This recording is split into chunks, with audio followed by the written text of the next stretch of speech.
Build a Woodgas truck, they said. It'll be fun, they said.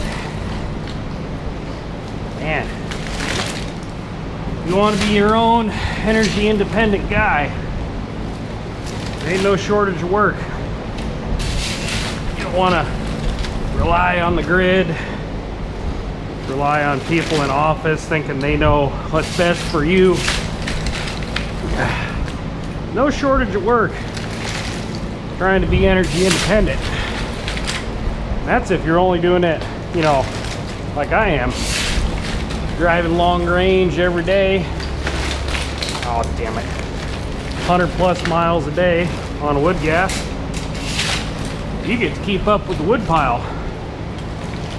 They're talking about national diesel shortages right now. Not a concern for me, but anybody that daily drives one, and I know a lot of them folks. I know guys that drive diesels every day. I mean, I'm a diesel mechanic for a living.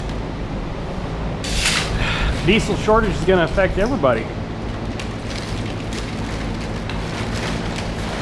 But I'm just going to keep being my own energy independent person.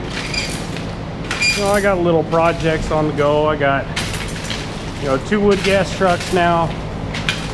I do have a small solar system I run the wife's workshop off of.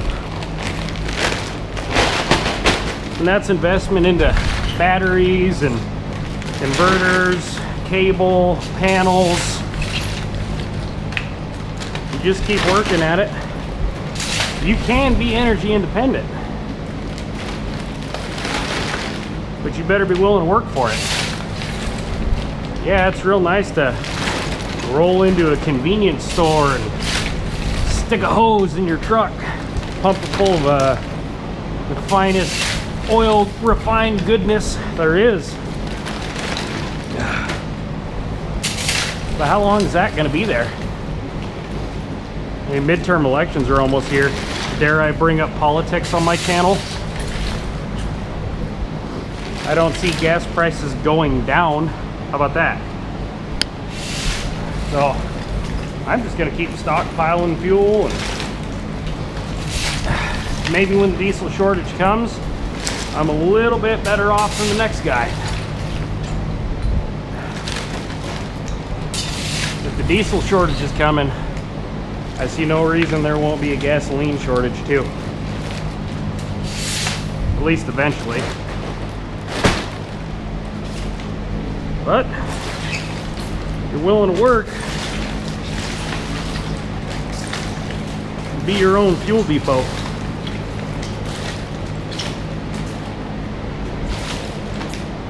Alright, I'm gonna quit ranting and finish up bagging all this. Hopefully I got enough bags. Whew. How do you guys like the new GoPro head mount? 2 hands. You can actually see what I'm working on. Talk to you guys soon.